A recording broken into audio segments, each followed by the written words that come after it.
দেশ জুড়ে ছাত্রদের তীব্র আন্দোলন ছড়িয়ে পড়ার পরই অনেক এমপি মন্ত্রী দেশ ছেড়েছেন। এ নিয়ে দৈনিক বাংলাদেশের প্রতিদিনের এক প্রতিবেদনে বলা হয়, গত 14ই জুলাই দেশের পরিস্থিতি নাজুক দেখে ফ্লাইটের টিকিট কেটে ঢাকা ছাড়েন অনেক প্রভাবশালী। তারা যুক্তরাষ্ট্র, যুক্তরাজ্য, Canada, Singapore, Australia, Bharat, Thailand, চীন ও দুবাইয়ে পাড়ি জমান। এ পরিস্থিতিকে দুর্ভাগ্যজনক বলে মন্তব্য করেন বিশিষ্টজনেরা।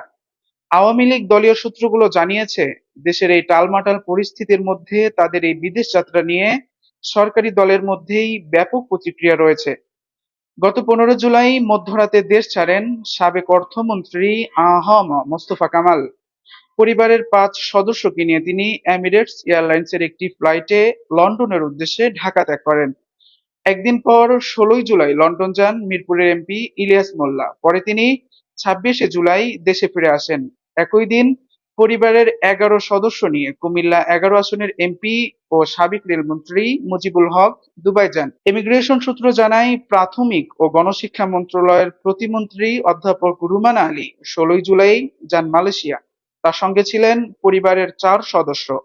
এদিন আরও 2 এমপি বিদেশ যান। তারা হলেন ময়মনসিংহ ৮ আসনের এমপি মাহমুদ হাসান সুমন এবং কুমিল্লা ৮ আসনের এমপি আবু জাফর মোহাম্মদ শফিউদ্দিন। আরো অনেক প্রভাবশালীর নাম প্রতিবেদনটিতে উঠে এসেছে, যারা ছাত্র আন্দোলনের মধ্যেই দেশ ত্যাগ করেছেন।